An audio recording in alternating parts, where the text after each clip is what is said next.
Ya está grabando. Bueno, vamos a hacer entonces la clase, el repaso y a ver si sale algo nuevo por ahí. Vamos a ver. Justo cuando hicimos esta clase con ustedes, con el grupo en el que estás, estaba de viaje. Hoy también estoy de viaje. Claro, sí, nos contaste que estabas por, no me acuerdo si era en Lima o en Bolivia, pero en En una de las Bolivia dos. estaba. Sí, creo que era en Bolivia, entonces era ahí buscando un lugar para sentirse cómodo y pues ahí dar la clase. Sí, ahora estoy al sur, estoy en Juliaca. ¿Qué tal? Allá. ¿Qué tal? Buenas noches, profe. Oh, Disculpará. hola, buenas noches. Hola, buenas Eh, noches.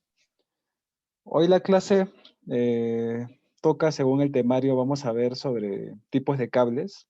Vamos a hablar un poco de teoría el día de hoy, para entender un poquito más sobre lo que es la producción. Vamos a ver lo que es teoría de todo lo que es microfonía también. Micrófonos, tipos de cables y conexión de hardware. Entonces vamos ahí. Vamos a ver primero lo que es tipos de cable. A ver aquí. Listo.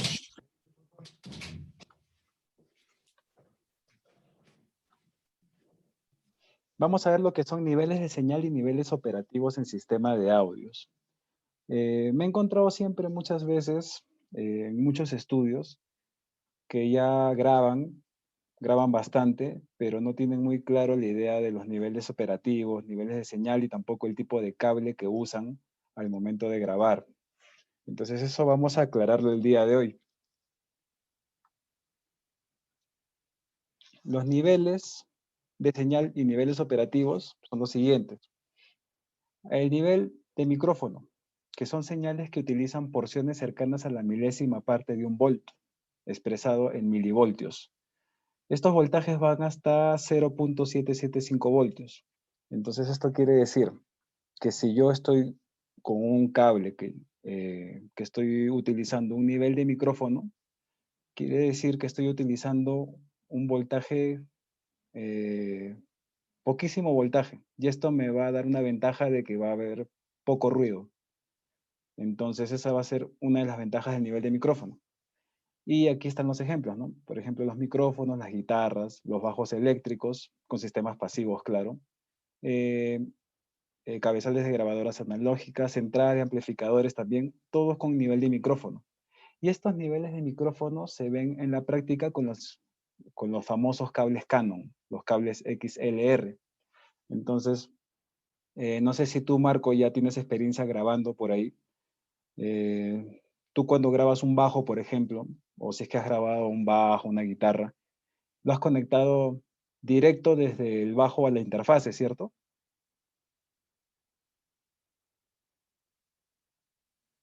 Bueno, no tengo tanto conocimiento todavía de grabación. Yo uso los cables normales, de estos de ti podría ser.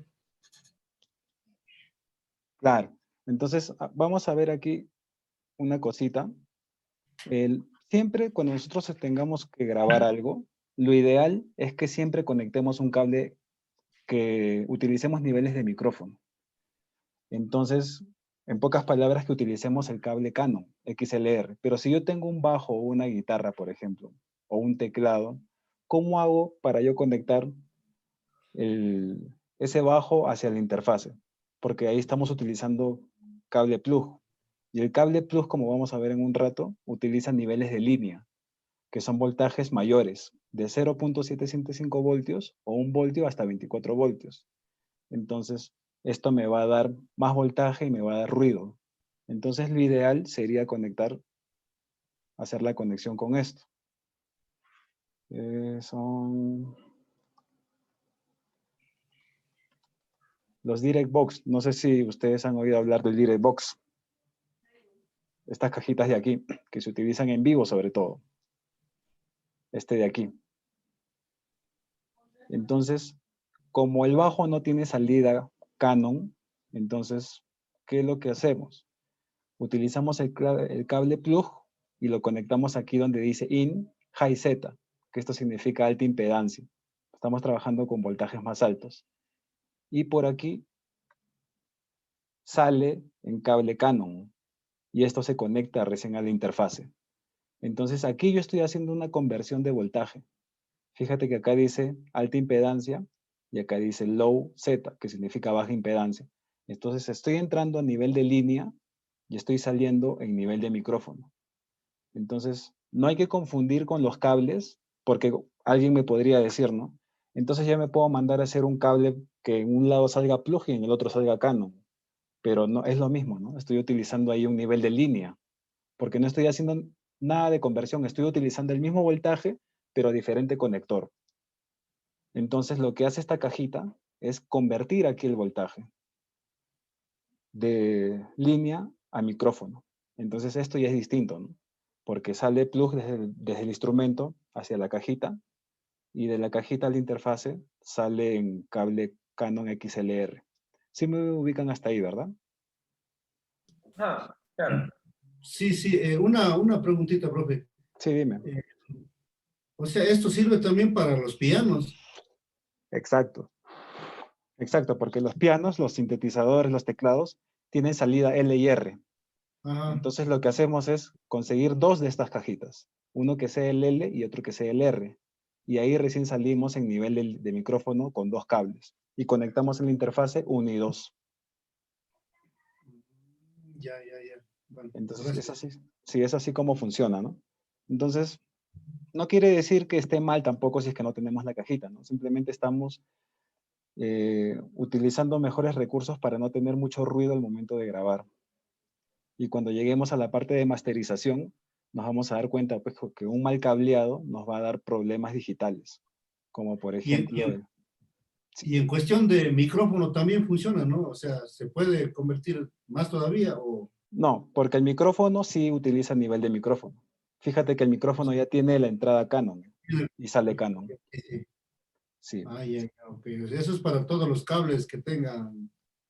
Todos los instrumentos que utilicen plug, como el bajo, la guitarra, un charango tal vez que se conecte en línea y los teclados. Entonces, eso ahí hay que convertirlo. Listo, Gracias. sigamos con esto. Entonces, el siguiente sería el nivel de línea. Este es el nivel de línea más conocido como los cables plug. Estas señales llevan su valor nominal desde 0.775 voltios o 1 voltio hasta 24 voltios. Entonces, imagínense la cantidad de... No sé si alguna vez les ha pasado corriente tocando algún plug. Yo tengo un amigo que casi se vuela un dedo porque estaba sin zapatos, sin medias, iba a conectar su guitarra y tocó la cabecita del plug.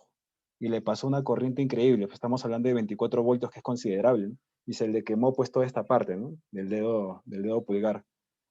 Entonces hay que tener cuidado ahí con los cables plug, sobre todo si estamos sin zapatos, ¿no? en el estudio. Una vez me pasó a mí, pero poquito nada más, porque por apurado estaba en sandalias y hice la conexión y me pasó un poquito de corriente. Pero hay que tener cuidado ahí. No, pero no te va a pasar nada malo, bueno, No, es pero corriente directa. no, claro, pero como te digo, a mi amigo sí se le hizo una herida bien Ah, considerable, no, ¿eh? debió haber estado con las manos mojadas, ahí sí, Es es probable, peligroso. sí, pero igual, ¿no? Sí, Hay que tener cuidado ahí, sí. Obviamente no te va a matar, no te va a hacer algo, pues, pero igual, pues no te puede. Este es el nivel de línea, ¿no? El siguiente es el nivel de potencia de amplificación, que aquí ya estamos hablando pues de superiores a 24 voltios, ¿no? Que son usadas por las salidas de amplificadores y de potencia. Entonces, el resumen es este, ¿no? Nivel de micrófono, los microvoltios, el nivel de línea y el nivel de amplificación. Entonces, esos son los tres niveles operativos en el audio. Perdón, son los niveles de potencia. Los niveles operativos vienen aquí ahora. Los diversos sistemas de audio, desde caseteras, CDs, etcétera, ecualizadores, compresores, poseen un valor eléctrico nominal para su correcto funcionamiento. Los monitores también. Básicamente este valor se divide en dos clases. El nivel operacional para equipos profesionales, que es más 4 dBu, que estos son 1.23 voltios, y el nivel operacional para equipos semiprofesionales, que dice menos 10 dBb, que son 0.32 voltios. Entonces, no sé si ustedes tienen algún equipo, por ejemplo, algún preamplificador o en la misma interfase también en el panel, hay dos opciones para marcar aquí, más 4 dBu y menos 10 dBm. Y en algunos monitores, en la parte de atrás, te indica también el nivel operacional para poder elegir. Entonces, si ustedes tienen todo equipo profesional, tienen que seleccionar esta de acá, más 4 dBu. Y si tienen equipo semiprofesional, ahí van a seleccionar menos 10 dBm. Esos son los niveles operativos. Ahora los tipos de cable. Existen dos tipos de cable, ¿no? Con malla y sin malla. El que nosotros nos va a importar es con malla, que es todo lo que respecta al audio. Sin malla, pues son los conductores, las bocinas, etc., ¿no? Con malla se divide en dos grupos, el conductor desbalanceado y el conductor balanceado, que este es súper importante entenderlo. Y como dice aquí, ¿no? Existen dos maneras de llevar señal eléctrica de audio, con las señales no balanceadas y las balanceadas. Las no balanceadas, en pocas palabras, vendrían a ser los plug mono. Los cables mono que tienen en la cabecita del plug tienen una línea negra, si se han dado cuenta, solamente una. Esos son las señales el cable mal llamado mono, porque en realidad se debe llamar no balanceado.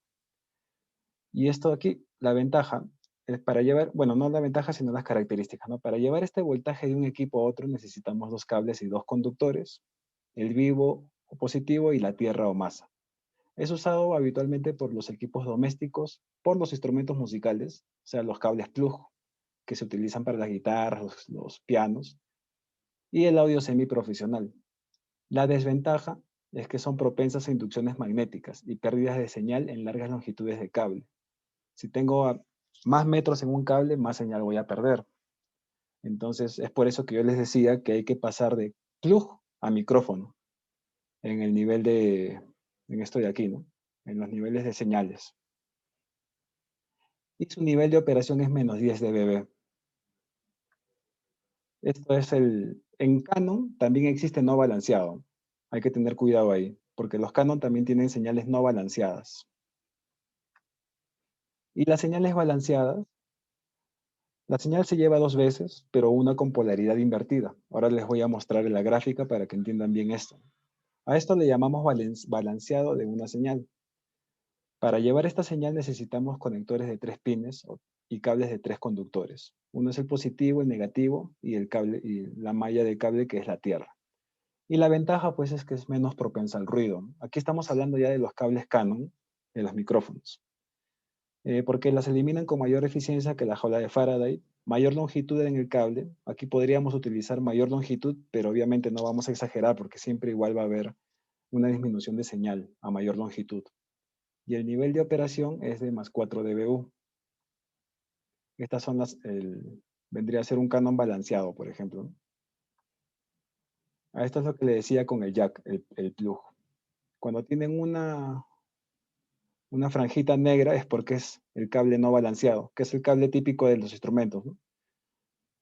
Y cuando tienen dos es el estéreo, que esto casi siempre se ve en los audífonos, porque los audífonos tienen que ser estéreo. Pero, ahora, ¿qué pasa si nosotros conectamos una guitarra, por ejemplo, o un teclado con un conector de estos?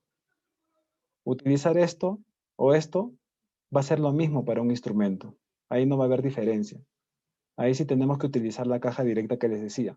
¿Cuándo utilizar un cable plug balanceado? En los monitores. No sé ustedes qué monitores tienen, pero la mayoría de los monitores en la parte de atrás van a ver que dice balanceado y otro conector que posiblemente es un RCA que diga no balanceado. Entonces eso tienen que fijarse ustedes. En el balanceado no tienen que colocar el plug mono. Mono, mal dicho, ¿no? El no balanceado. Porque siempre en los estudios que voy, incluso ayer estuve en un estudio aquí, donde los monitores están conectados con este plug, con este cable no balanceado. Porque piensan que como es un plug, una entrada de plug, entonces le pueden poner un plug de instrumento. Entonces ese es el primer error. Es un grave error. Ahí sí tienen que conectar cable balanceado. Entonces esto tienen que utilizarlo para los monitores, en la parte de atrás que va hacia la interfase. Entonces hay que tener cuidado con esto, porque si no vamos a perder señal y vamos a perder calidad en el momento de escuchar la música. Cable balanceado. Y los monitores más profesionales te dicen cable balanceado, pero no te dan esta entrada, sino te dan la entrada ya directa de Canon. Esos son los monitores más profesionales. Y para entender un poquito esto, cómo funciona, acá tengo una imagen, un gráfico.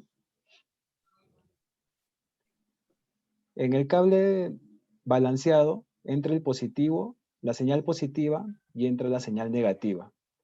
Y lógicamente con sus interferencias. Wahan, solo... Sí, dime. Ahí sí, está bien. Sí, ya.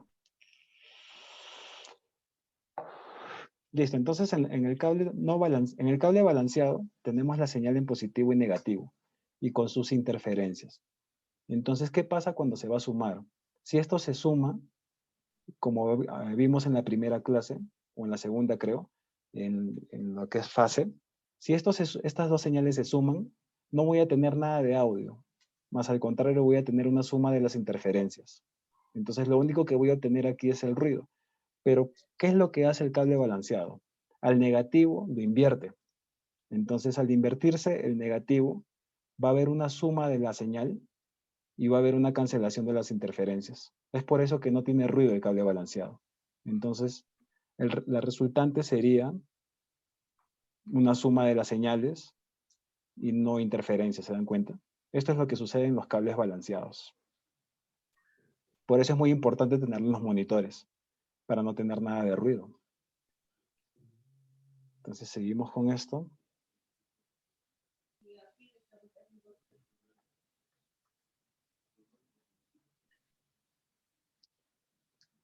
Y bueno, las recomendaciones para los cables, ¿no? Los conectores se deben mantener libres de óxido y de suciedad. Los cables se deben desenrollar completamente. Los cables de señal deben estar lejos de los cables de corriente. Si el cable se tiene que cruzar con otro, tiene que ser de forma perpendicular. Eso también hay que tenerlo en consideración, ¿no? Obviamente evitar pisar los cables, no trenzar los cables y tener una conexión física a tierra. Cuando estamos hablando de una grabación también en un cuarto de control o en un cuarto de live room, yo siempre recomiendo máximo 5 metros de cable, porque si le hacemos más longitud vamos a perder señal. Y si quieren una recomendación en conectores, yo les recomiendo los conectores Neutric y los cables Mogami, que son japoneses, que son un poquito más delgaditos que los normales, pero son muy, muy buenos, ¿no? Ahora, si no hay Mogami, podrían conseguirse los cables Belden, que también, si no me equivoco, son japoneses también, y son muy buenos. Y si no tienen conectores Neutric, se podrían conseguir conectores Anfenol. Pero lo más ideal sería los conectores Neutric y los cables Mogami. Esos son los mejores para la grabación. Ahí estamos con esto. Voy a cerrar aquí. Y ahora vamos a hablar un poco sobre la cadena de grabación en hardware. Y de ahí pasamos a micrófonos.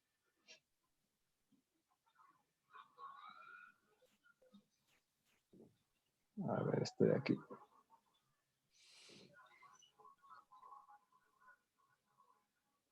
Cadena de grabación por hardware.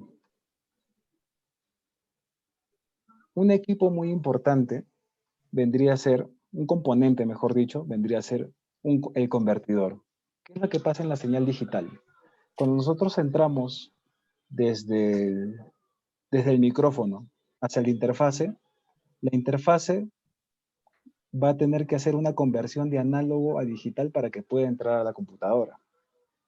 Entonces, hoy, lógicamente, hay calidades de convertidores, ¿no? Acá dicen, un conversor analógico digital es un dispositivo electrónico que convierte una entrada analógica de voltaje a un número digital. Esto lo vamos a profundizar cuando lleguemos a masterización. Pero aquí vamos a ver simplemente esto, ¿no? Que entra la señal analógica, pasa por el convertidor y se va a convertir en unos y ceros. Entonces, esto es lo que va a leer la computadora. Y acá va a estar la señal digitalizada ya, con unos y ceros.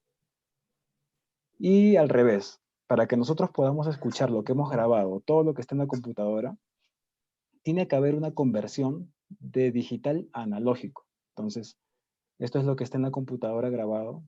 Pasa nuevamente por el convertidor de la interfase y se convierte en señal analógica.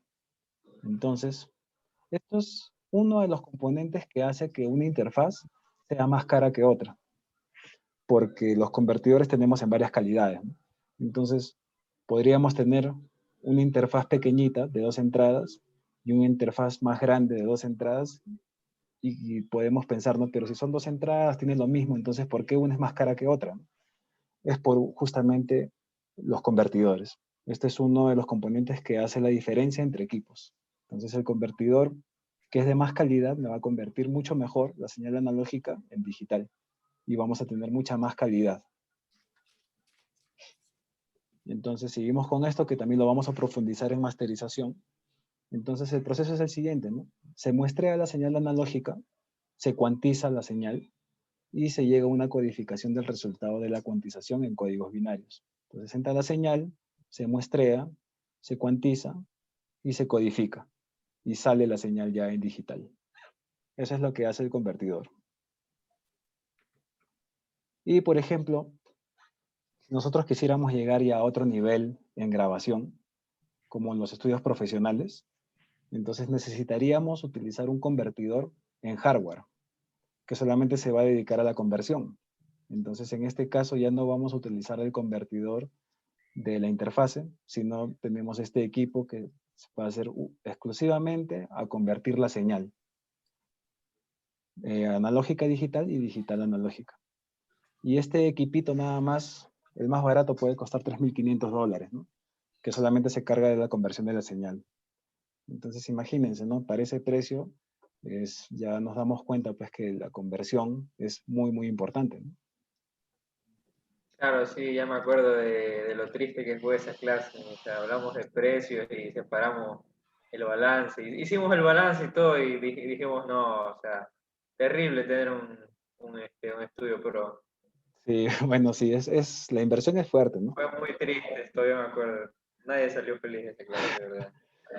Por ejemplo, este convertidor solamente tiene 8 entradas y 8 salidas. Pero ¿qué pasa si yo estoy grabando algo con 16 canales? Necesitaría 2 de estos, ¿no?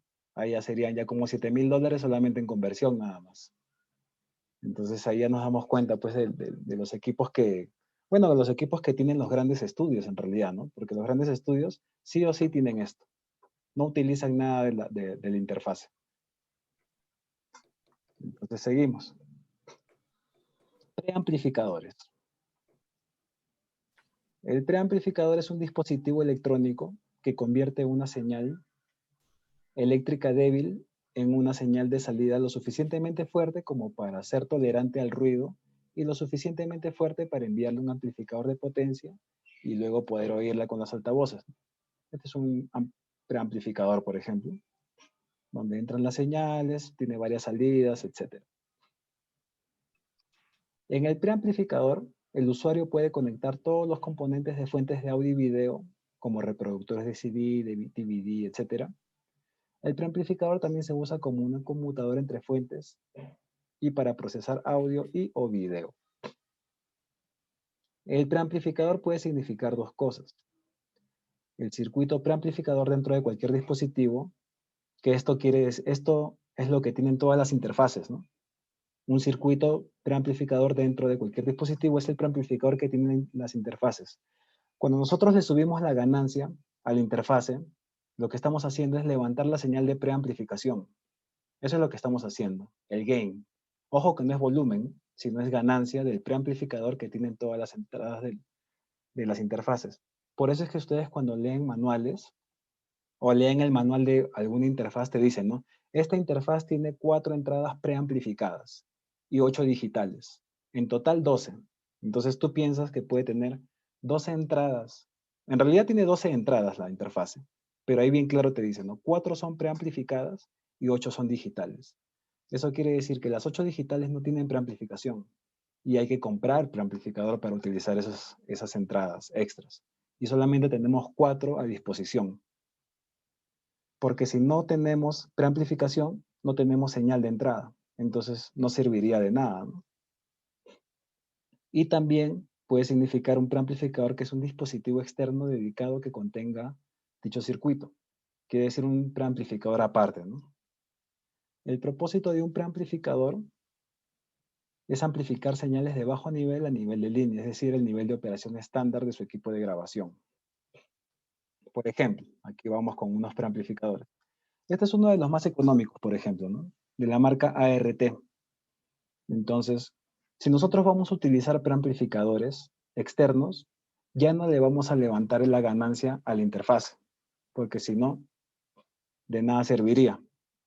Si yo tengo un preamplificador, conecto mi micrófono a la entrada 1 y le levanto la señal a la interfase, entonces estoy utilizando el preamplificador de la interfase y no estoy utilizando el preamplificador externo que tengo. Entonces de nada serviría, ¿no? Entonces cuando conectamos esto, tenemos que bajarle toda la ganancia a la interfase. Y acá tenemos preamplificadores de más calidad. Este es de una entrada, por ejemplo. Este es de la marca NIF, que es uno de los mejores. Es el 1073 LB, que es muy difícil de conseguir hoy en día, ¿no? Ahora hay unos similares de la misma marca NIF, pero no te replican pues lo que hacía esto en los años 60, 70. Y un canal puede costar $1,500, ¿no? O sea, más o menos, ya si tenemos 8 canales, ya imagínense, pues, ¿no? Por canal más o menos son $1,500 de preamplificación. Y el preamplificador es lo que hace también, pues, que una interfaz sea más cara que otra, por el tipo de preamplificador que lleva esa interfaz. Una interfaz, la interfaz HD de Avid, por ejemplo, tiene preamplificadores muy buenos, pero aún así es mejor conseguir preamplificadores externos, porque te dan distintos tipos de coloración. Y este de aquí también es otro, que es de la marca Universal Audio, que es el Solo 610. Que este, por ejemplo, es muy bueno para bajos, ¿no? Este NIF es muy bueno para voces, para guitarras. ¿Qué más acerca de los preamplificadores? Ah, ya me estaba olvidando.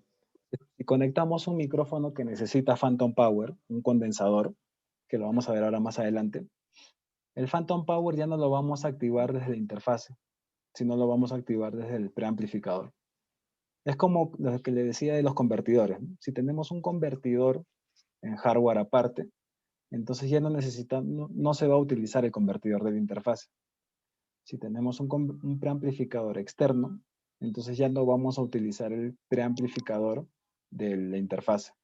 Entonces, es así como va funcionando esto. Aquí también podemos ver que podemos aumentar o atenuar la ganancia. Este es el Phantom Power. Esto de aquí, no sé lo que es. Esto es la inversión de polaridad o de la fase. Y acá tenemos dos entradas. Tenemos ganancia, la impedancia, la salida. Y esto está como que $700. No es económico. Es regular, pero va a ser mejor pues que utilizar el preamplificador de una interfase. Sobre todo si es una interfase económica. Claro. Entonces, sí. ¿Qué más? Listo. Ahora el word clock. Esto también lo vamos a profundizar en masterización. La señal de word clock indica a nuestros dispositivos digitales cuándo debe tomar la muestra de la señal en las conversiones AD y DA. Entonces, para entenderlo un poquito, veamos este gráfico nada más, que es una señal analógica muestreada con un reloj sin jitter. Que el jitter vendría a ser como una especie de error digital. Y esta es una señal analógica muestreada con un reloj con jitter, ¿no? Exagerado para que se pueda observar cómo se deforma la señal, ¿no? Aquí, con estos errores digitales. Y de la misma manera, bueno, todas las interfaces tienen word clock, que en pocas palabras también el word clock lo que hace es poner en sincronización a los demás equipos que tengamos. Es como un director de orquesta, ¿no? Tenemos a toda la orquesta tocando, pero si no tenemos un director, entonces cada quien va a tocar por su lado. Entonces, eso es lo que hace el word clock en los equipos digitales. Y de la misma manera, podemos tener un word clock en hardware aparte. Este de aquí es uno de los más conocidos, el Big Ben de Apogee. Este debe estar unos $4.000 más o menos, que también tiene sus entradas, sus salidas, y esto va a hacer una mejor cuantización. Entonces esto va de la mano con el convertidor, ¿no? Si nosotros tenemos, por ejemplo, no sé si acá tengo, no tengo aquí. Por ejemplo, hay un equipo muy bueno que es para mezclar, que se llaman sumadores. El Sigma, por ejemplo, de SSL,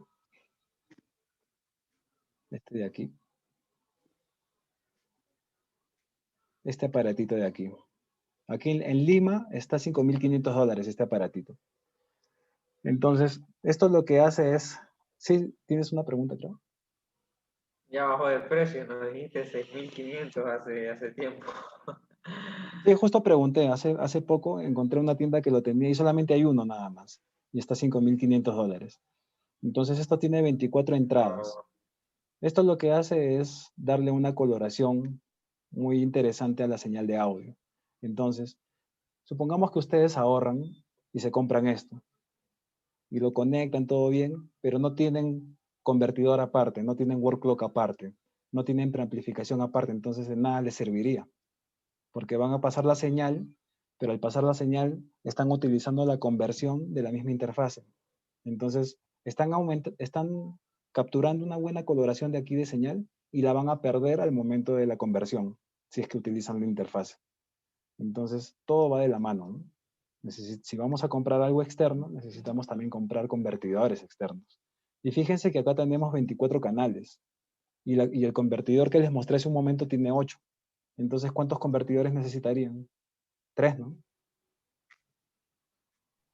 3 convertidores para... Claro, eso solo si es que utilizamos los 24 canales, ¿no? Si 24 vamos a grabar canales. una batería, No, es que esto no es para grabar, esto es para mezclar. Entonces, claro, claro. Si nos explicaste que era solo para darle como que el toque final a lo que sacamos la señal de la computadora, la claro, volvamos a meter pero yo y da nunca he mucho, visto, mucho claro, mejor. pero el detalle es que yo nunca he visto una sesión de 24 canales. Mis sesiones son de 40 canales, 50 canales. Porque fíjense, Ah, en una batería nada más tienen como 12 canales. De ahí cuántas guitarras graban. Graban, ponte, unas 5, 4 guitarras, ¿no? De ahí las voces, si tenemos coros de voces, y etcétera, ¿no? Entonces, siempre va a haber mínimo 30 canales. Entonces, supongamos que ya pues querramos sacar esto en 24 canales, necesitaríamos tres convertidores, ¿no? Porque cada canal necesita ser convertido en entrada y salida. Y de la misma manera el word clock, ¿no? Porque los word clocks también tienen sus salidas y sus entradas. Entonces necesitaríamos también varios de esos. Entonces es así como se va sumando para una buena grabación, ¿no? Completamente profesional. Ahora hablemos de las interfaces. La interfaz de audio es lo que te permite pasar el sonido acústico, la señal analógica, por ejemplo, la que produce cualquier voz o instrumento, al ordenador para que el ordenador pueda leer y procesar. Esta es de las baratitas, por ejemplo, ¿no? La Behringer, la UMC22, que por ahí alguien la tiene, creo. No sé si. Ahí está. Solamente tiene una entrada en Canon y una entrada de instrumento de línea, aquí. Y estamos pues frente a la HD, ¿no? De Avid. Estamos hablando más o menos de $150 versus $14.000. Entonces, barato. esta Avid de aquí, por ejemplo, para yo poder conectar esta interfase, necesito una tarjeta aparte de Avid, que se llama tarjeta HDX, que es esta de aquí. Porque imaginemos, ¿eh?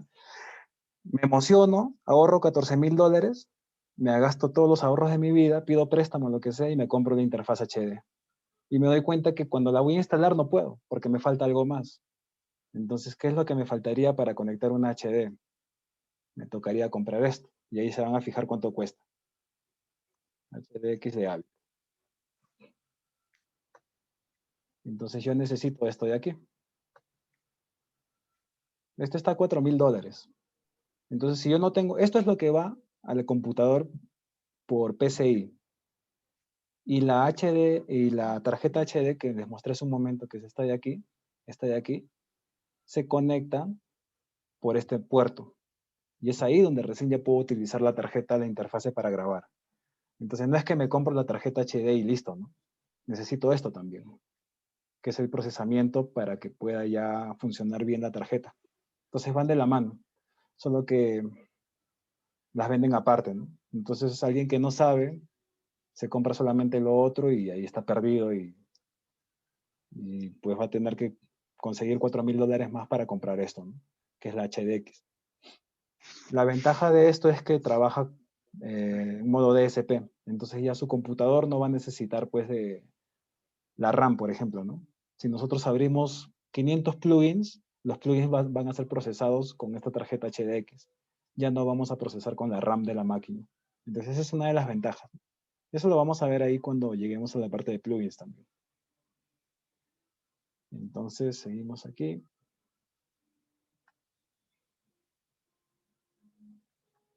Con las interfaces. Ahora la cadena.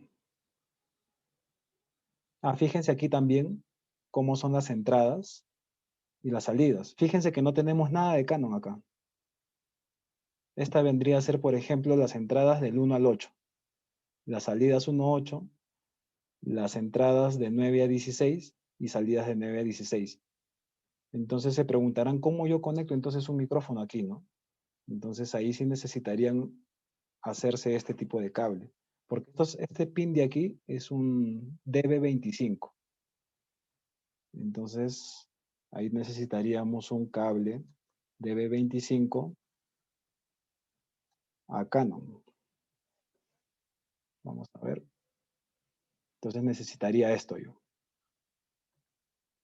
Esto va a la interfase y los cables del micrófono se van conectando aquí. Entonces es así como funcionan las interfaces más caras. No solamente de Avid, ¿no? Porque ahora Focusrite también ha sacado su tarjeta HD de la serie Red y utiliza esto, ¿no? Y también utiliza la tarjeta de la HDX que les mostré hace un momento. Entonces hasta ahí estamos aquí.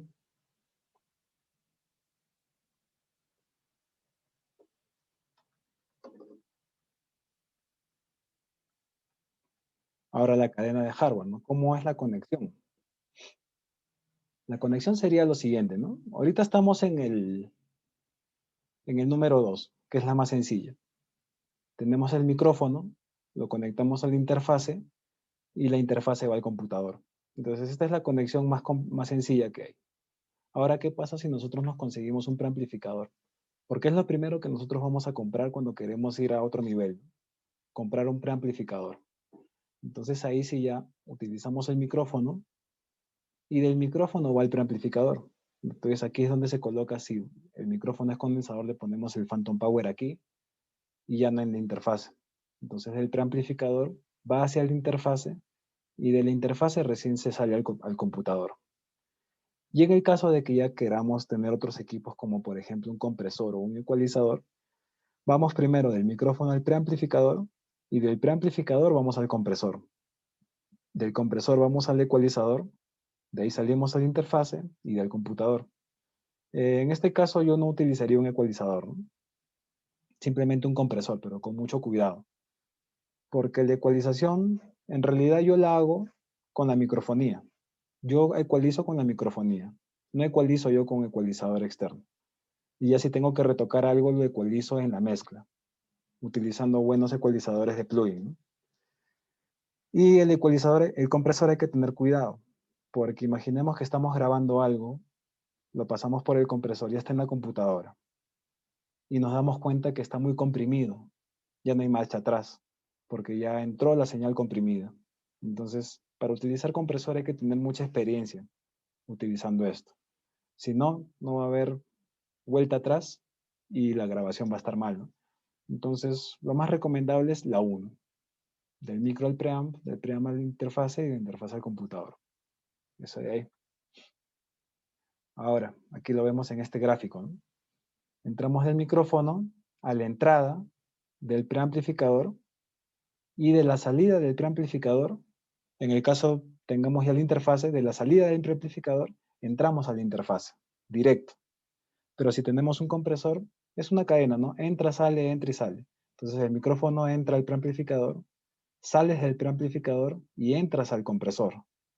Sale del compresor, entras al ecualizador, sales del ecualizador y entras a la interfase. Pero aquí necesitamos, pues, los que le decía, ¿no? Los cables balanceados. Incluso acá te indican, ¿no? En este, acá, salida no balanceada, salida balanceada. Y acá te dice entrada balanceada. Entonces ahí nosotros tenemos que decidir, pues, obviamente por el balanceado, ¿no? Y es así como se hace esta conexión en cadena. Y esto es lo que hace una interfase internamente. Entramos analógicamente, una voz, por ejemplo, pasa por el convertidor, hay un adaptador de entradas y salidas, sale y nuevamente pasa por el convertidor, ya en este caso digital analógico, y podemos escucharlo. Y tenemos que tener una sincronización, un reloj, que esto vendría a ser el word clock. Entonces fíjense que tenemos convertidor, el reloj. Entonces, esto es lo que les decía que se puede optimizar comprándolo aparte, en hardware. Si no, lo utilizamos de la misma interfase. Y este es lo mismo, ¿no? Entrada L, por ejemplo, entrada 1, entrada 2, entra por aquí con su convertidor, nuevamente pasa por el convertidor y sale. Entonces, esto es lo que sucede dentro de la interfase. Esto es lo mismo, ¿no?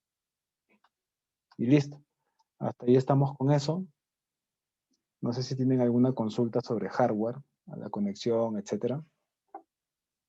O todo está claro ya. Sí, creo que está todo claro, pero está caro las cosas. Sí, está caro. Pero Pero como pero siempre hay.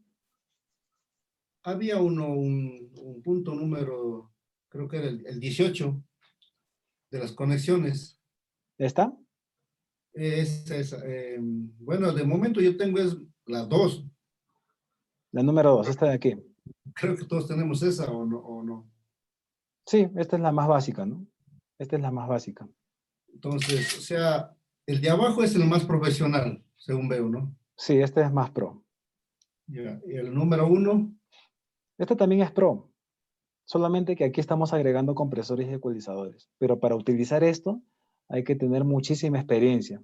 Porque y como les saber. decía, ¿no? Si grabamos ya con esto y nos damos cuenta al final que nos hemos equivocado en algo, no hay marcha atrás. Entonces hay que tener muchísimo cuidado con el 3. Con el 1 yo creo que se puede trabajar. Claro, el uno sí. Este es el Amplificación. más, en realidad este es el más estándar, utilizando un preamplificador antes de la interfase. Ya, y la 2, porque yo creo que esa es la que... Esta es la más básica, que también funciona, ¿no? El preamplificador que estaríamos utilizando es de la misma interfase. Ah, ya. Pero Solo que... todos comenzamos con esto. Entonces, cuando alguien me pregunta, ¿sabes qué, Wahan? Me dicen, tengo ya mucha experiencia grabando, quiero quiero invertir en algún equipo más, ¿no? Entonces, ¿en qué invierto? Me dicen, ¿no? Invierto en micrófono, invierto en preamplificador, ¿o en qué, no? Y yo les digo, pues un preamplificador, ¿no? Porque es muy bueno. Ahora que vamos a hablar de micrófonos, vamos a darnos cuenta que el preamplificador es muy esencial, sobre todo si vamos a utilizar micrófonos de cinta, que son los mejores micrófonos que hay ahorita, ¿no? Ahorita vamos a llegar a ese punto. Listo, gracias. Listo. Un minutito voy a tomar agua y seguimos con la siguiente hora que vendría a ser todo lo que es micrófonos. Listo, Wahan, no hay problema. Ya.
Listo, chicos. Voy a abrir ahora la PPT de micrófonos.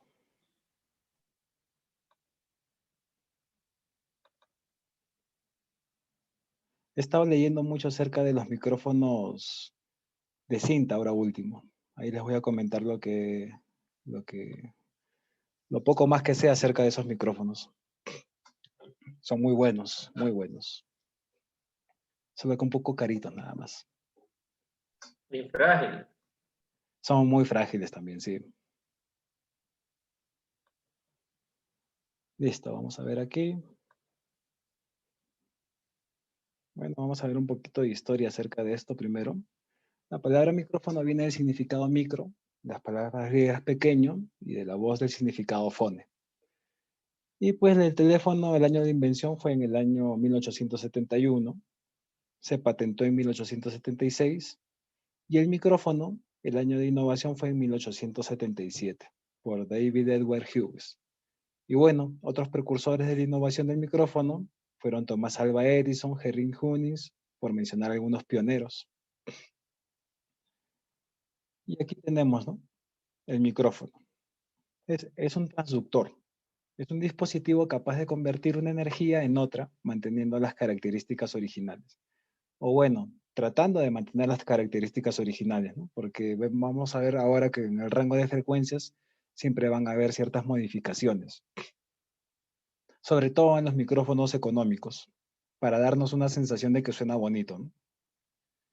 El micrófono es un transductor acústico eléctrico, ya que convierte energía acústica, las ondas sonoras, en energía eléctrica, señal de audio. Entonces tenemos los transductores, es acústico mecánico, mecánico eléctrico, y se va a dividir en electromagnéticos, electrostáticos y piezoeléctricos. Ahora, vamos a hablar de los micrófonos dinámicos. El micrófono dinámico es probablemente el tipo más común de micrófono. Estos tipos de micrófonos son generadores de corriente. Su diseño permite audio de alta calidad sin ser extremadamente frágil. Aquí tenemos, por ejemplo, este micrófono que es uno de los más conocidos, que es el Shure SM57. Justamente yo hace un buen tiempo vi un canal de un YouTube, agarraron un Shure, no el 57, sino el 58, y lo enterraron en una maceta. Le pusieron agua y todo. Lo sacaron después de una semana y seguía funcionando. Entonces, es justamente lo que dice aquí, ¿no? No son frágiles, estos micrófonos son muy robustos. El micrófono dinámico trabaja por el principio de la inducción magnética. Crea energía eléctrica por un movimiento de una pieza de metal a través de un campo magnético. Como decía, ¿no?, son más robustos y no requieren fuente de alimentación externa. No son sensibles a cambios de humedad ni de temperatura. Entonces, estos son muy resistentes. El otro tipo de micrófono vendría a ser los condensadores. Los micrófonos de condensador o de capacitor son muy populares también y se les conoce por su fidelidad y precisión. Aquí sí necesitamos de una alimentación externa para que funcione, 48 voltios. El diagrama está montado encima de una pieza pequeña de metal llamada placa posterior y ambas son cargadas eléctricamente con polaridades opuestas. Al moverse el diafragma, este circulito de aquí que ven vendría a ser el diafragma. Al mover el diafragma a causa de las ondas de sonido, la carga eléctrica que induce en la placa posterior fluctúa y esta fluctuación de voltaje se convierte en señal de salida del micrófono. Este es otro tipo. Dentro de los condensadores tenemos de diafragma grande, como esto, que esto lo vamos a utilizar para grabar, por ejemplo, voces. Y tenemos el de diafragma pequeño, que esto lo vamos a utilizar más para grabar platillos, tambores, cuerdas. Algunos de estos micros vienen con su propia fuente externa de potencia fantasma, el Phantom Power de 48 voltios. El nivel de salida de la placa posterior es una cantidad muy pequeña de electricidad. Esta requiere de un amplificador que le eleve a un nivel útil. Y estos sí son sensibles al cambio de la humedad y de la temperatura. Y también hay que tener cuidado al momento del encendido. Entonces, porque a veces nosotros incluso hasta cerramos el Pro Tools cuando tenemos todavía encendido el Phantom Power. Y eso es lo que va dañando el micrófono poco a poco. Entonces, la cadena correcta sería la siguiente. conectamos el cable al micrófono, obviamente con el Phantom Power apagado. Entonces, luego que hemos conectado el cable, encendemos recién el Phantom Power. Y luego de encender el Phantom Power, ahí le damos rec al Pro Tools. Porque si el Pro Tools está en rec y recién encendemos el Phantom Power, vamos a tener va a llegar la electricidad ya cargada y va a dañar monitor y va a dañar un poco el micrófono también. Sobre todo los monitores. Entonces es una cadena. Y al momento de apagarlo, primero se quita el rec del Pro Tools, luego se apaga el Phantom Power y luego luego se quita el cable. Entonces, si sacamos cable, conectamos cable, con el Phantom Power encendido, ahí estamos ya matando al micrófono. Entonces hay que tener cuidado con eso nada más. Y los de cinta, que son muy buenos, es un tipo de micro dinámico. Los micrófonos de cinta son muy frágiles, en particular los modelos más viejos. Son conocidos por su calidez y su claridad, y son muy populares para voces e instrumentos acústicos. Pero en realidad son muy populares para todo en realidad. Son muy versátiles también. Y aquí nunca debe enviarse corriente fantasma a un micrófono de cinta. El voltaje de la fuente de fantasma calentaría la cinta y esta podría derretirse o romperse. Pero aquí va con la actualización que yo ya he leído, ¿no? Que ya he investigado. Ahora existen dos tipos de micrófonos de cinta, los activos y los pasivos. Los pasivos son los micrófonos de cinta que se conocen desde hace mucho, ¿no? Desde décadas pasadas. Y ahí sí es donde si yo le ponía un Phantom Power, yo podía derretir la cinta y lo podía dañar. Y lógicamente, al ser pasivo, yo necesito levantar mucho la ganancia del preamplificador. Entonces, ¿qué pasa si yo conecto un micrófono de cinta a una interfase?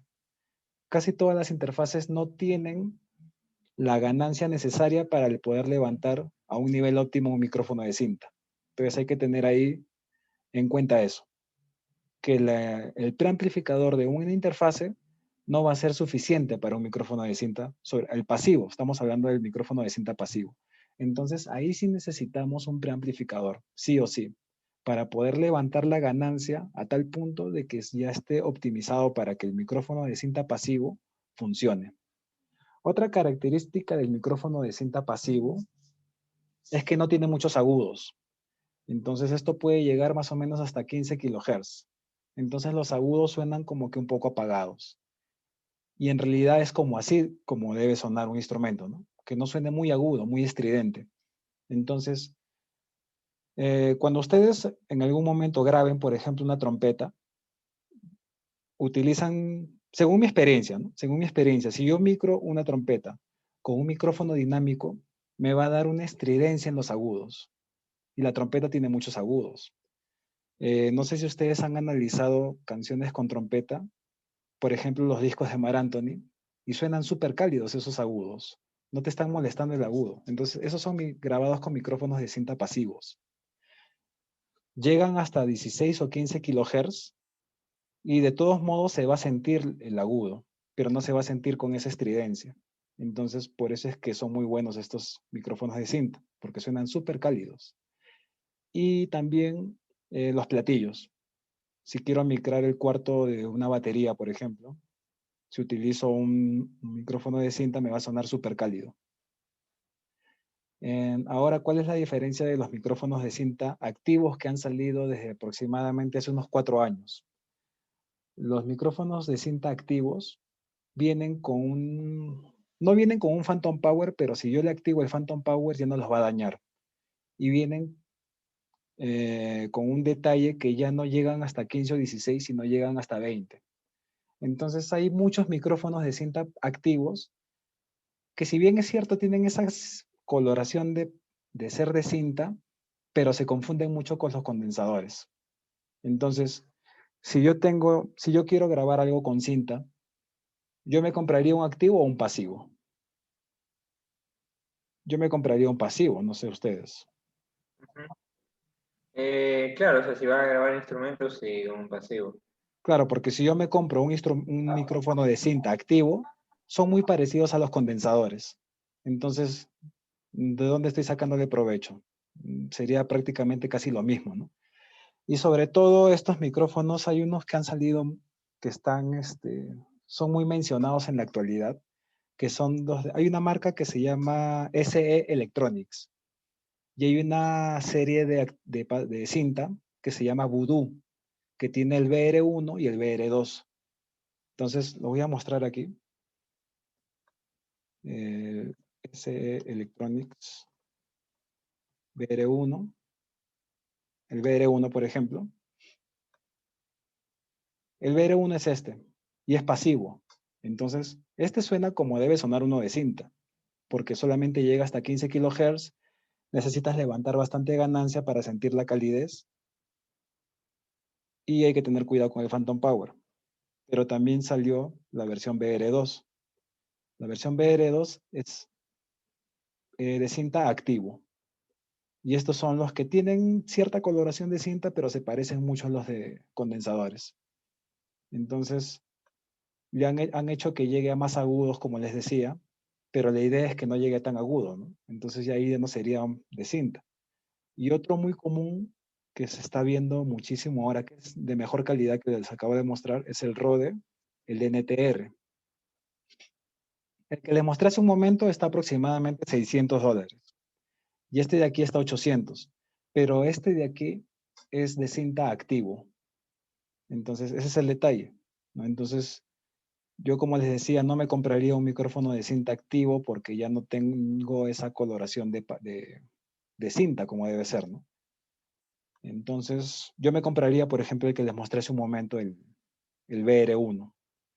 Y si quieren una mejor calidad, me compraría este de aquí, el Roger 121, que es muy, muy bueno. Entonces vamos aquí. Entonces este de cinta es uno de los mejores. Es el Roger 121. Y este está aproximadamente $1,200, $1,300. Pero esto funciona para todo, ¿no? Me va a funcionar para percusión, para vientos, para platos, tambores, etc. Y me va a dar esa coloración con esa calidez exquisita que debe tener una grabación. Y como les decía hace un momento, ¿no? Yo hice una grabación a una orquesta de salsa hace poco y utilicé dos micrófonos, dinámico y condensador. Y el dinámico me da mucha estridencia en agudos. Y eso que utilicé un micrófono bueno en dinámico, ¿no? Utilicé un Sennheiser MD421 y preferí la toma que se hizo con un condensador, que me dio más calidez. Ahora, si hubiese tenido uno de estos, me hubiese sonado muchísimo mejor, ¿no? Cuando lleguemos a mezcla, les voy a mostrar esa sesión que hice y se van a dar cuenta cómo en la ecualización de la trompeta, de todos los vientos, les hice unos cortes en agudos, pero así brutales, ¿no? Les quité muchísimos agudos para que suene cálido. Y se logró al final. Y no, o sea, una vez que tú haces esos cortes a veces, no se dice a veces que el sonido se queda plano, hay como cierta, ¿cómo se dice? Cierta, bueno, como que pecan de ser muy homogéneo el sonido y ya no apasiona a los que escuchan. No, no, para nada. Lo que pasa es que en mezcla hay muchos errores. Hay muchos que piensan que cuando ecualizan tienen que levantar agudo a todos. Entonces a todos le levantan agudo a todo. Entonces están mal acostumbrados y piensan tienen una idea errada acerca de lo que es ecualización. Y la música no tiene que sonar aguda. Yo siempre le digo a mis alumnos de mezcla eso, ¿no? Que no tiene que sonar aguda una mezcla, y tampoco tiene que sonar grave, tiene que sonar plana. Entonces yo al quitarle agudos a la trompeta, lo que hice es opacarla para que tenga calidez. Entonces eso es lo que yo hago en las mezclas, que tenga calidez todos los instrumentos. Y eso se logra quitando agudos. Y eso lo vamos a ver bien cuando lleguemos a la parte de mezcla también. Y se van a dar cuenta de lo que les digo, ¿no? Entonces seguimos con esto. Estamos con lo de cinta. Ahí está actualizado. De ahí tengo que actualizar esta PPT también con esas diferencias de activos y pasivos, que es de hace unos 4 años más o menos. Ahora, las especificaciones técnicas de los micrófonos. A ver, esto va aquí. Los micrófonos se dividen por su sensibilidad, por su directividad, los diagramas polares, la respuesta en frecuencia, la máxima presión sonora admisible, la linealidad, distorsión y por las impedancias. Vamos a ver uno por uno. La sensibilidad. Como es lógico, cuanto mayor sea la sensibilidad de un micrófono, es mejor. Y un micrófono condensador, por ejemplo, es más sensible que un dinámico. Pero esto, ahorita como les voy a comentar, que no es del todo cierto, ¿no? No es del todo cierto, ahora les voy a decir por qué. La sensibilidad del micrófono no influye en su calidad sonora, ni en su respuesta en frecuencia. Únicamente es importante a la hora de su uso, ya que un micrófono de baja sensibilidad nos fuerza a utilizar un preamplificador para el micrófono. Por ejemplo, los dinámicos. Los dinámicos no son muy sensibles, entonces yo necesito, en un micrófono dinámico, darle mayor presión sonora. Es por eso que los micrófonos dinámicos más funcionan con instrumentos fuertes, como por ejemplo los tambores. Los tambores, unas congas, por ejemplo. Como tienen bastante presión sonora, entonces no necesito levantar mucho el preamplificador. Entonces, como no son muy sensibles, le levanto y suena bien. A utilizar un nivel mayor de ganancia de entrada para dicho micrófono, aumentando de esta manera el ruido de fondo también. Entonces, nada es perfecto en la vida, ¿no? Entonces, el dinámico no es muy sensible, necesito mayor presión sonora y por ende necesito mayor ganancia de preamplificador. Pero al levantar ganancia, estoy levantando ruido también. Por eso es que cuando compremos un micrófono tenemos que leer las especificaciones y leer qué nivel de ruido tiene ese micrófono. Si tiene un nivel de ruido muy alto, entonces vamos a tener ruido al momento de levantar, ¿no?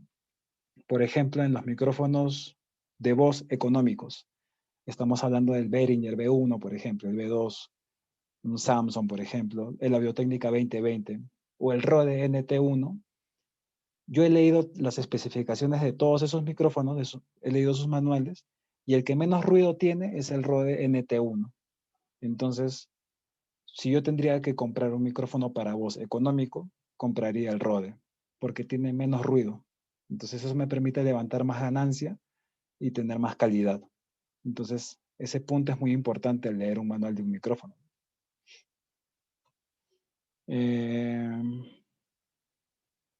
Para las mismas condiciones, si tenemos un micrófono con una sensibilidad mayor, necesitaremos menos ganancia en la entrada del preamplificador, con lo que reduciremos el nivel de ruido de fondo.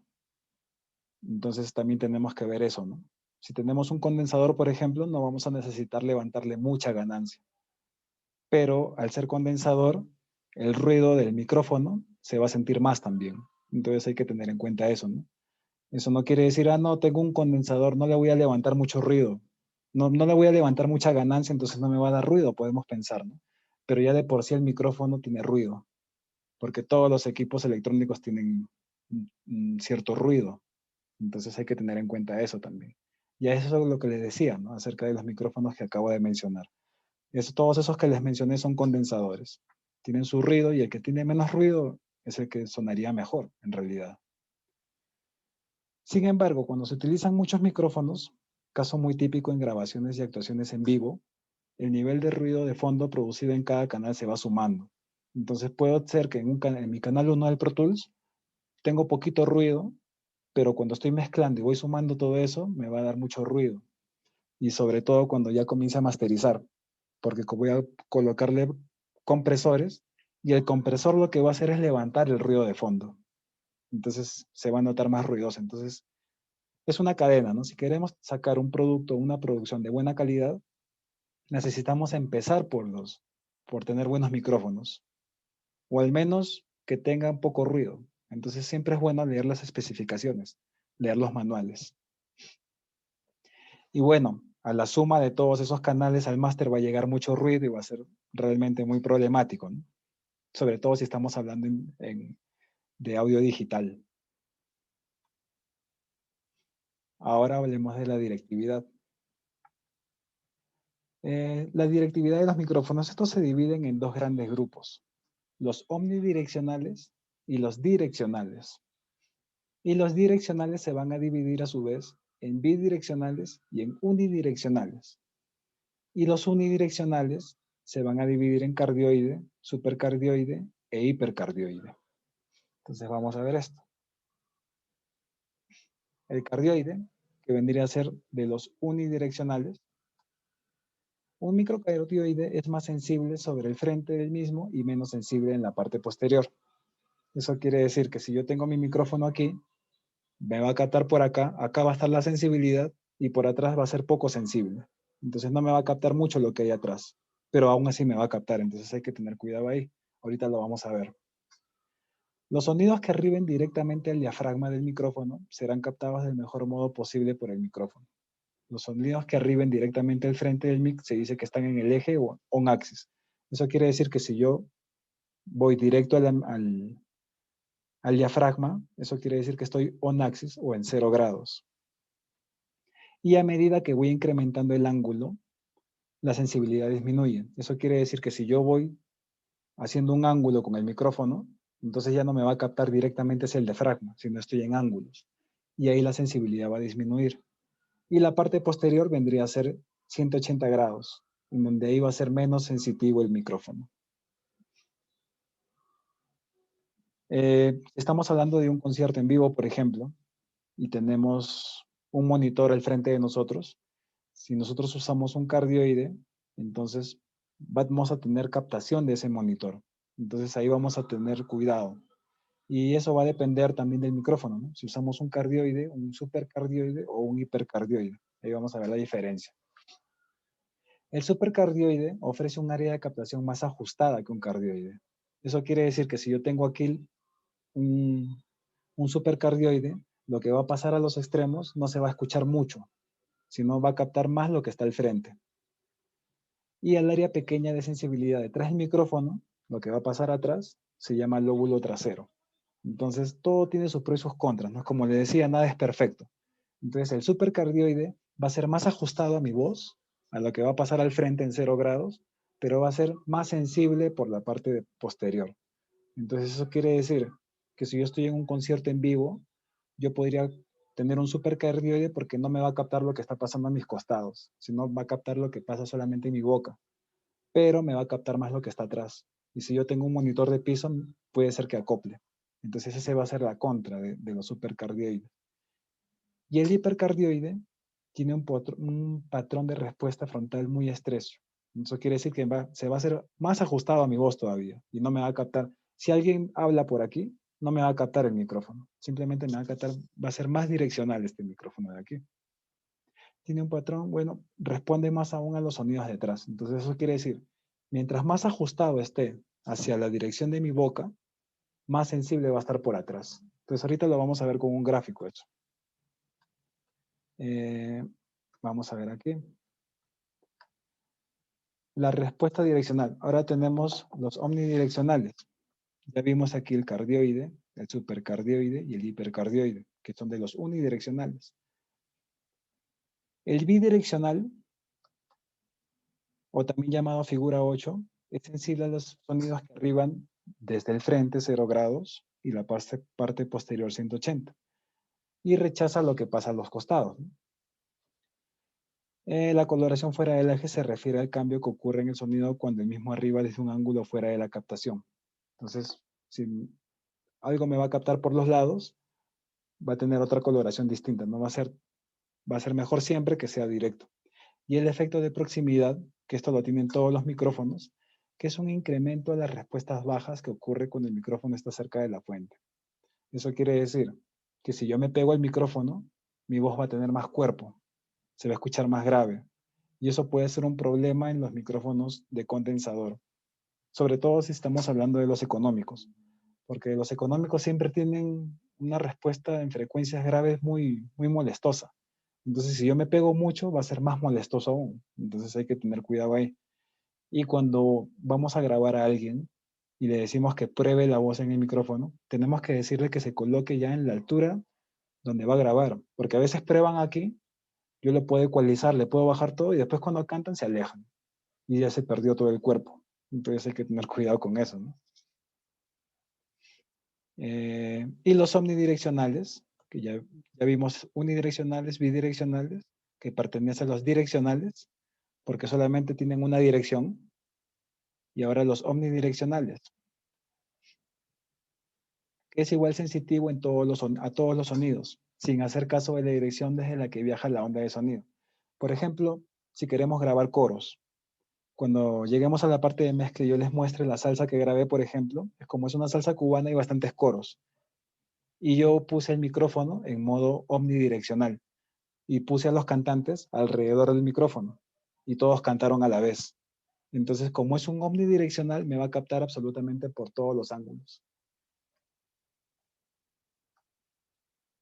Listo. Los micrófonos omnidireccionales son recomendables cuando se necesite, por ejemplo, captación del sonido en todas las direcciones. Lo que les dije, ¿no? Los coros, todos los muchachos alrededor del micrófono cantando a la vez. Captación de reverberaciones en locales, cámaras. Siempre es bueno tener una reverberación natural cuando hagamos una grabación. Eh, También vamos a tener cuando veamos plugins, reverberación en plugins, pero si tenemos una reverberación natural en micrófono, captándolo con el micrófono siempre va a ser un poco mejor, porque nos va a ayudar, va a ser más natural. Y eso se logra con los micrófonos omnidireccionales. Respuesta amplia en las frecuencias más bajas, sobre todo con micrófonos de condensador. Los micrófonos direccionales lo usaremos en los siguientes casos. Rechazar al máximo la acústica que tenga el recinto, rechazar el ruido de fondo, y utilizar técnicas especiales de grabación con parejas de micrófonos. Esto de acá, sí me voy a acordar, voy a hacer una muestra de microfonía en estéreo, con dos micrófonos, uno en 8 y el otro en direccional, para que se den cuenta cómo funciona esto en la grabación en el Pro Tools. Y ahora aquí lo vamos a entender mejor. Este de acá dice 0 grados. Vamos a ver aquí. Entonces fíjense que cuando dice 0 grados es porque está aquí la voz, ¿no? Va a ir directo hacia acá, la fuente. Entonces, este es el micrófono y fíjense que atrás no hay nada, atrás del micrófono, no hay nada. Pero a los lados sí, a los lados me está captando, fíjense. Entonces no tengo un ajuste hacia la fuente, sino me está captando más lo que pasa alrededor. Eso es lo que sucede con un micrófono cardioide. Lo que sucede con un supercardioide, fíjense que los lados están más ajustados. No me está captando mucho lo que pasa por acá. Pero la desventaja es esta, ¿no? Que atrás del micrófono me está captando sonido. Y eso es lo que yo les decía, ¿no? Si tenemos un monitor al frente, me va a acoplar. Pero la ventaja va a ser que va a estar más ajustada a mi voz. Y el hipercardioide, fíjense que es más ajustado aún. Pero ¿qué sucede atrás? Me está captando más sonido de atrás. Hay que tener cuidado ahí. Pero para en vivo esto sería increíble. Pero si es que utilizamos monitoreo in-ear, por ejemplo, ¿no? Que no necesitamos monitores de piso, y estamos con uno de estos micrófonos que solamente me va a captar a mí y no va a captar lo que pasa alrededor. El omnidireccional, que me capta absolutamente en todos los lados, que es para grabar coros, por ejemplo, y el bidireccional, que me va a captar por lo que pasa al frente y por lo que pasa atrás, por los dos lados, 0 grados y 180 grados. Entonces aquí con estos diagramas polares ya vamos a entender mejor esto. Y fíjense aquí, los micrófonos más caros son los que traen la opción de yo poder elegir qué tipo de diagrama quiero. Fíjense aquí. Les voy a hacer el ejemplo con el micrófono del AKG 414, por ejemplo. Es un micrófono muy bueno. Entonces aquí voy a poner AKG C414. Entonces fíjense lo que pasa con este micrófono. Yo puedo elegir si lo quiero en omnidireccional, si lo quiero en cardioide, si lo quiero en supercardioide, si lo quiero en hipercardioide o si lo quiero en figura de 8. Entonces, este micrófono me da todas esas opciones de diagramas polares. Entonces es genial, ¿no? Porque yo puedo elegir con cuál trabajar. Si quiero grabar coros, me voy a omnidireccional. Si quiero hacer técnica estéreo, me voy a figura 8. O si quiero alguna de estas de acá, ¿no? Que es cardioide, super o hiper. Entonces, eso es lo que hace también que un micrófono sea más caro que otro, ¿no? Que tenga la opción de elegir qué diagrama polar yo quiero para mi grabación. Depende de la técnica que voy a usar. Y aquí están las técnicas también. Acá también lo vemos con un mejor diagrama. Este es el micrófono, lo que les decía, ¿no? El omnidireccional que me va a captar de todos lados, el cardioide y el supercardioide que de atrás me está captando. Entonces aquí ya como que me pueden ubicar mejor lo que les decía. Y bueno, el diagrama polar de un micrófono refleja la sensibilidad con que es capaz de captar un sonido según el ángulo. Y para determinar el diagrama polar se utiliza una cámara anecoica, que esto lo vamos a ver cuando veamos acústica, que todavía no lo hemos visto. Como estoy de viaje, preferí hacer primero estas clases. La siguiente clase vamos a hacer acústica y vamos a ver qué es una cámara anecoica, que es una cámara aislada que no tiene reverberación. Se coloca el micrófono, la fuente sonora y un tono de frecuencia determinada. Y ahí vamos a poder saber si un micrófono tiene el diagrama polar, si es un cardioide, supercardioide, etc. ¿no? Aquí tenemos otro diagrama de estos, ¿no? Y la respuesta en frecuencia que esto lo tienen los manuales de todos los micrófonos. La respuesta en frecuencia de un micrófono indica la sensibilidad del mismo a cada frecuencia. En los casos ideales, esta curva de aquí, lo ideal es que sea plano. A ver, vamos a ver. Estoy aquí. Entonces, lo ideal sería que esta curva sea así. Ah, mi pulso está terrible. Bueno, no me sale, pero ya me captan la idea, ¿no? Sí. Que sea completamente plana. Entonces, esto es lo que les decía, ¿no? Cuando tenemos un micrófono barato o económico, tenemos realces en ciertas frecuencias para que nos dé la sensación de que se escucha bonito. Entonces, agarramos, por ejemplo, un micrófono, el Behringer B1, por ejemplo, y lo escuchamos agudito. Entonces decimos, ah, no, qué bonito suena, no, sí, me convence, me lo llevo, ¿no? Pero los micrófonos más caros son los que no tienen estos realces justamente. Entonces eso va a hacer que se escuche más natural.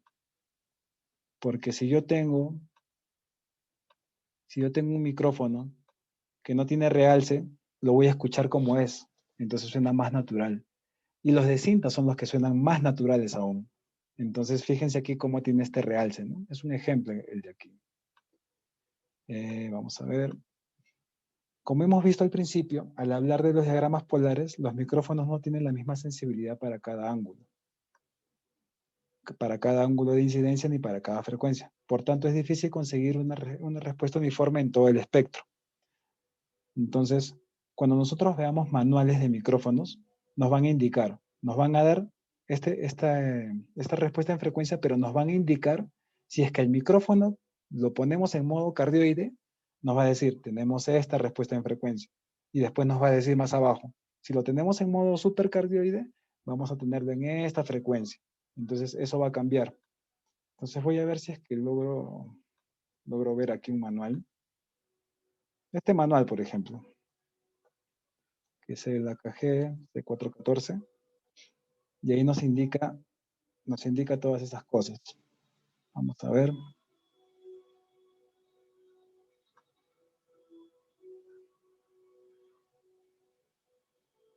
Hay que cargar un poquito.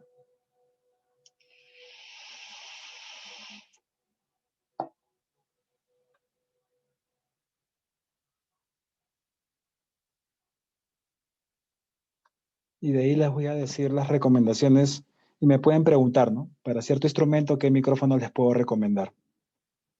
Según mi experiencia.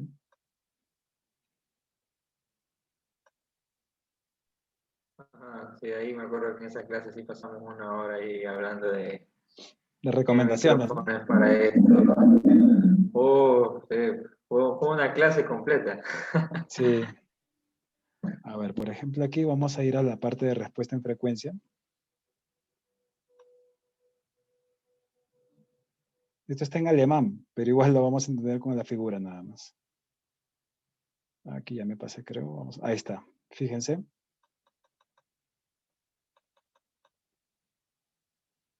Aquí nos va a indicar. Nos indica en hercios cómo se comportan, ¿no? Tenemos en ese micrófono ciertos cortes. Podemos seleccionar si queremos hacer un corte en 40, en 80 o en 160. Y por acá debe estar los diagramas polares. Este es el diagrama polar, ¿ven? Entonces, esto me imagino que es hipercardioide. Entonces, en el hipercardioide tiene una respuesta en frecuencia. Fíjense que es casi plano. No tiene mucha modificación este micrófono. Entonces, esto va a cambiar según el diagrama polar. Esto de acá es cardioide, si no me equivoco. Entonces, en el cardioide tiene otro tipo de respuesta en frecuencia. Entonces, eso va a depender. Eso va a depender en qué diagrama polar lo tenemos y nos va a dar distintas frecuencias, distintas respuestas en frecuencia. Entonces, siguiendo con esto,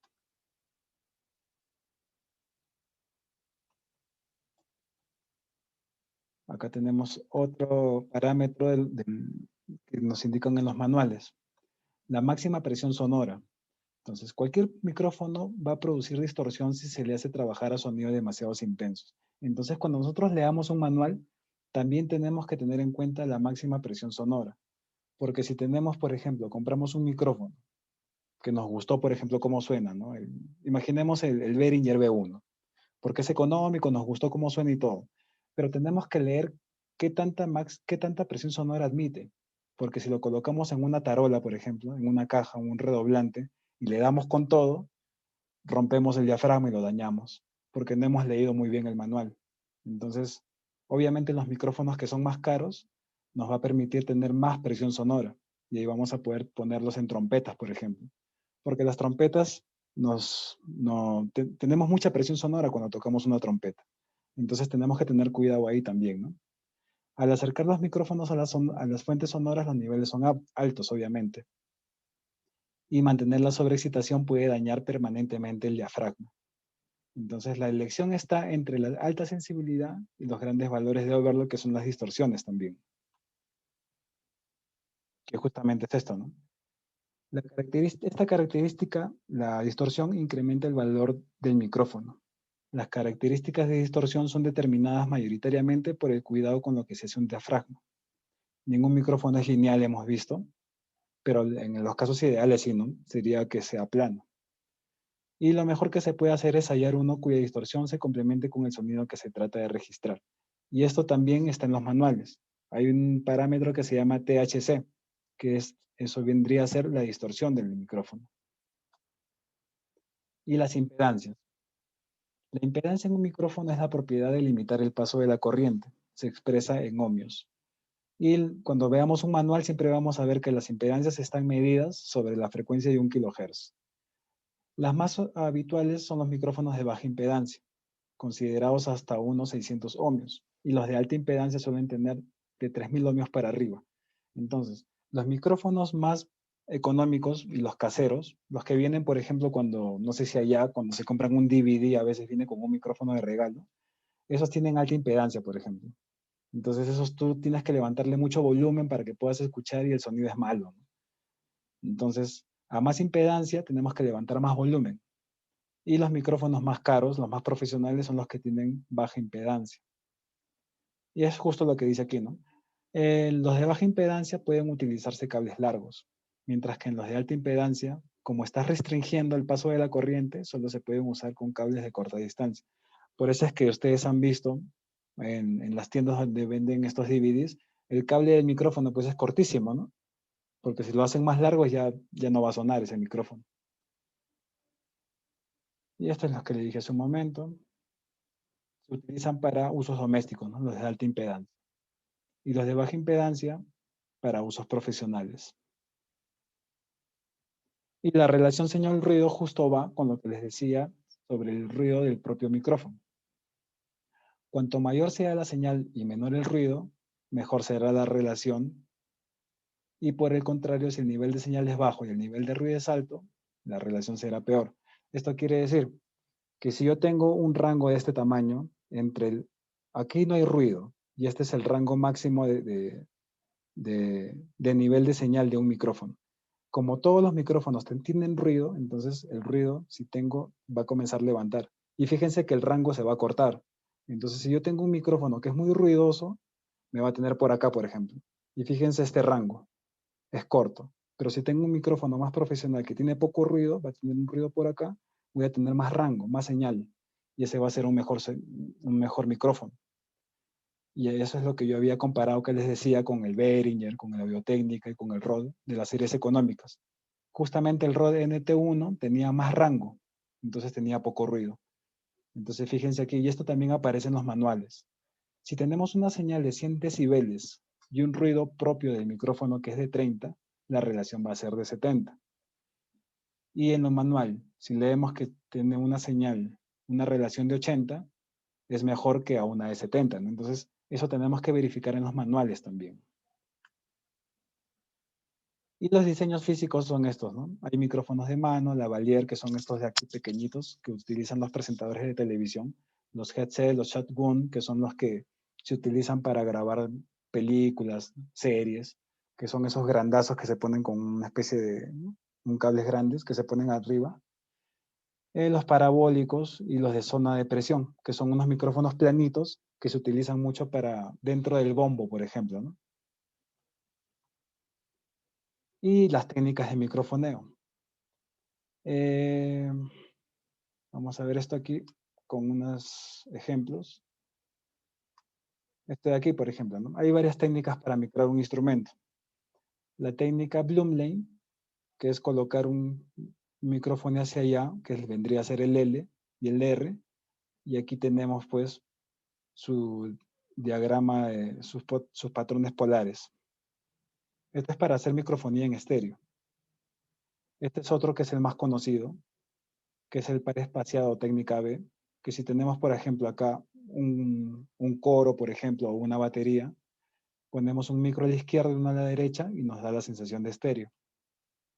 Este es otro tipo de microfonía, ya no sería el AB, sino sería el XY, que se pone un micro hacia la derecha y otro hacia la izquierda, y estamos captando del mismo modo todo lo que está sucediendo aquí. Estoy aquí justamente, ¿no?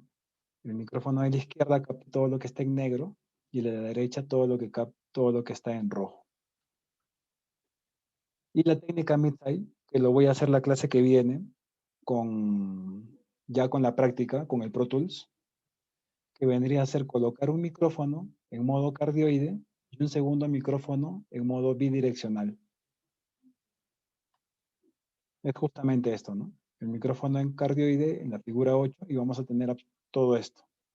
Y hay una técnica en Pro Tools para poder saber cómo hacerlo, ¿no?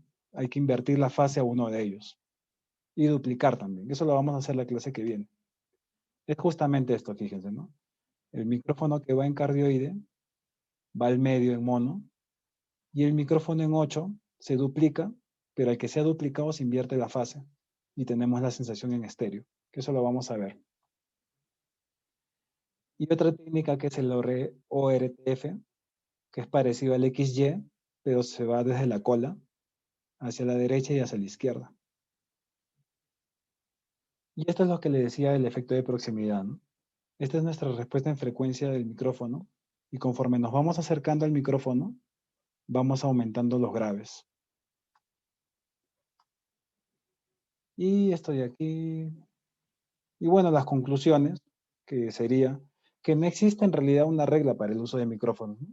El uso apropiado viene de la práctica, simplemente colocar, saber dónde poner el micrófono, de acuerdo a cómo vamos escuchando también. Es justamente esto, ¿no?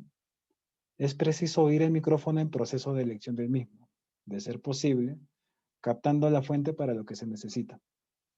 Y todos los micrófonos suenan diferentes, inclusive los que son de igual modelo y de igual marca. No todos van a sonar igual. La captación de ambientes es más recomendable realizarla con micrófonos omnidireccionales, como hemos visto. Y los micrófonos direccionales colorean la reflexión trasera, por lo tanto ecualizan. Es lo que les decía también, ¿no? Que yo con la microfonía hago la ecualización de la grabación. Todos los micrófonos omnidireccionales, aún así siendo omnidireccionales, poseen cierto grado de direccionalidad. Y solo sabiendo los conceptos básicos de acústica se pueden realizar captaciones profesionales originales, que esto lo vamos a ver en la siguiente clase también cuando veamos acústica. Y un cambio de 0.5 centímetros en la posición de un micrófono puede dar como resultado una gran diferencia sonora también. Y también la clasificación subjetiva de los micrófonos, el low end, el mid end y el high end, que esto lo vamos a ver mucho en mezcla y en mastering. ¿Qué tan grave tiene que sonar? ¿Qué tan medioso y qué tan agudo? Y listo. No sé si tienen alguna consulta, si ustedes ya están grabando de repente alguna recomendación con algún instrumento, qué micrófono quisieran que les recomiende tal vez, no sé. O si ya está todo claro igual. Bueno, yo grabo más voces. No sé si me recomiendo algún micrófono bueno. Yo lo que tengo es un Samsung. Un Samsung, no sé qué es. El... Sí, sí ubico el Samsung. Eh, como yo siempre digo, ¿no? Hay dos, los cantantes se clasifican por dos en realidad. Los que cantan bien y los que cantan mal. Entonces, y también depende del género. Entonces, en la industria, por ejemplo, popular, tropical o folclore, es muy difícil encontrar a veces a alguien que cante súper bien. Entonces, ¿cuándo saber primeramente qué tipo de micrófono elegir? Porque existen, como hemos visto, los dinámicos y los condensadores. Los dinámicos son los que tienen menos sensibilidad y los condensadores son más sensibles. ¿Esto qué quiere decir? Que si yo me pongo a grabar a un cantante que no canta muy bien, entonces un condensador va a captar hasta los errores más mínimos y al momento de editar va a ser más complicado. Entonces, en esos casos yo recomiendo, por ejemplo, este de aquí, que es un dinámico, que es el Shure SM7B, que lo usan muchísimos profesionales incluso. Entonces, otro problema de utilizar un condensador es si es que no tenemos una sala acústicamente bien equipada. Entonces, si no tenemos una sala bien tratada acústicamente y ponemos un condensador, vamos a tener muchas reflexiones, que eso lo vamos a ver en la clase siguiente. Entonces, no va a convenir trabajar con un condensador. Entonces, lo mejor sería trabajar con un dinámico, que sería este. Este funciona tanto para cantantes que no son muy buenos, como para cantantes que son muy buenos. Y para los condensadores, sirven únicamente para los cantantes que son muy buenos. Y el Samsung que tiene sí es bueno. Yo he trabajado con ese y sí me gusta más que el Behringer, por ejemplo, ¿no? Que también va por ahí el precio. Entonces para voces está bien. Lo único que, por ejemplo, con el condensador es más versátil, ¿no? Podrías grabar cuerdas, vientos, absolutamente todo. En cambio, con este dinámico, sí ya me estoy limitando más a trabajar con voces nada más. Sí, alguna vez grabé hasta un acordeón y grabó bien. Sí, O sea, es muy versátil el condensador.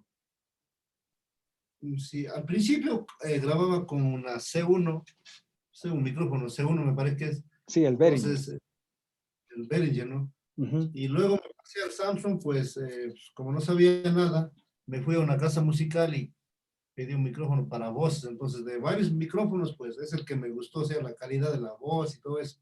Lo que me decía hace un rato. O sea, me gustó la voz, entonces por eso creo que me gustó. Más era para trompetas, según entendí esa. Sí, para trompetas también funcionan los condensadores. Funcionan mejor que los dinámicos, los condensadores para trompetas. Entonces ese micro sí está perfecto. Pero si algún día tienes oportunidad de comprarte este de aquí para voces, vas a notar que va a sonar un poco mejor incluso. Y lo puedes buscar en YouTube. En YouTube hacen comparaciones de micrófonos condensadores con este de aquí. Este de aquí está a $500 aproximadamente. Y es Sí, sí, muy, lo muy estoy viendo, bueno. los 500, sí. Y es muy bueno. Y muchos cantantes profesionales lo utilizan. O sea, es exclusivamente para voces este micrófono. Este sí, para voces. Por ejemplo, Ya. hay una canción en vivo que grabó Prince Royce hace unos años y él utiliza este micrófono y suena súper bien. La canción es para que lo Sí, sí, revises. nos mostraste en el video. Sí, eh, pero, Eh, pero déjame recordar qué canción es. Este de aquí. Entonces fíjate que él utiliza ese micrófono. Y cuando puedas escucharlo, ahí vas a notar un poco la calidad. Ahí está, fíjate. y suena muy, muy bien el SM7B. Y fíjate que la guitarra está micrado con un condensador de diafragma pequeño. Entonces ahí para que escuches un poquito la calidad también cuando ya lo buscas después. Fíjate aquí, ¿no? Justo lo que les decía de los micrófonos condensadores de diafragma Yo, pequeño. Ese es el otro que estoy diciendo. yo pensaba que era un dinámico, ¿sí sabes? Porque yo sí vi ese video, yo pensaba a lo mejor que era uno dinámico, ¿no? Para la guitarra. Claro, si yo pongo acá un dinámico, no me va a sonar, porque necesitaría levantar muchísimo volumen, porque la guitarra no tiene mucha presión sonora, y sobre todo si estás haciendo arpegios, ¿no? Que esta es una bachata, entonces no se va a escuchar nada. Entonces sí o sí necesito un condensador para la Ya, guitarra, ya. y de diafragma pequeño como este, ¿no? Entonces, Qué bien. sí, ahí vamos con eso entonces. Y como les decía, ¿no? Ese M7B lo utilizan muchos profesionales, cantantes profesionales, y suena excelente. Entonces, yo me inclinaría más para grabar voz con este micrófono. Ya listo, profe. Voy a quedarme, me toca ahorrar los $500 y comprarme. Sí, porque date cuenta que Ya, ya.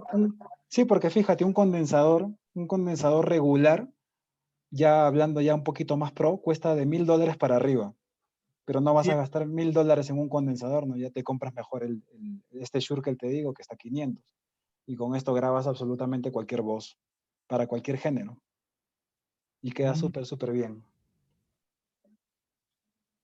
bueno, gracias. Cada día aprendo mucho. Bueno, me gustó la clase en muchos sentidos. Lo Sí, primero de los a indicadores pes- de las cosas es que me dejó un poco medio preocupado porque veo que cuesta caro las cosas. sí, eso sí. En ese sentido, sí. Pero hay que empezar con un buen micrófono, ¿no? Un buen micrófono, un buen cable y luego una buena interfaz. Luego ya se va pues con los preamplificadores, con lo demás. Pero eso también va dependiendo pues de cómo va el trabajo, ¿no? Si tenemos un trabajo donde ya comienzan a venir más grupos, ya tenemos más ingresos, ahí ya comenzamos a pensar ya en qué más podemos invertir, ¿no? Para poder tener más trabajo también. Claro, claro. Entonces Gracias. todo es poco a poco, ¿no? Ya cuando lleguemos a la parte de mezcla, vamos a ver, yo les voy a enseñar bastante sobre procesamiento, técnicas, y ahí vamos a levantar el nivel pues, de los trabajos. Y la idea es que haya más trabajo, ¿no?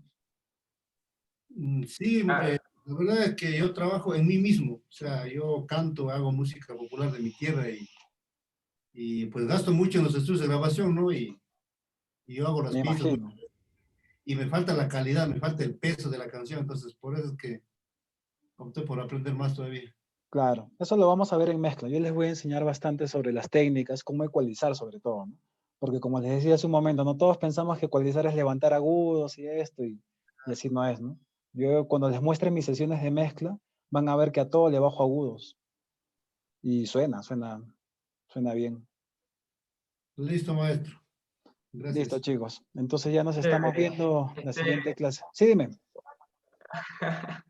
Antes que te vayas, no, bueno, había una pregunta de las que anoté aquí de esta clase, y era que, bueno, nos habías enseñado las técnicas para micrar, ¿no? Ujú. Pero específicamente en la voz, ¿tú crees que sea factible, qué sé yo, poner el micro en una esquina, o sea, aparte del de la voz, poner en una esquina y captar esas ondas que capaz no capta este otro micrófono para hacer una reverb de la voz también? ¿O es No, una idea, porque no es buena? justamente en la voz sí necesitamos que sea seco. Sí. Entonces, a veces a mí me ha llegado voces para mezclar que parece que están en un baño, porque no tienen nada de acústica. Y mezclar eso es terrible, no se puede ecualizar. Claro, Y hay plugins que te quitan reverberación. Entonces lo único que toca es aplicar con esos plugins, ¿no? Quitar la reverberación que han tenido por una mala acústica.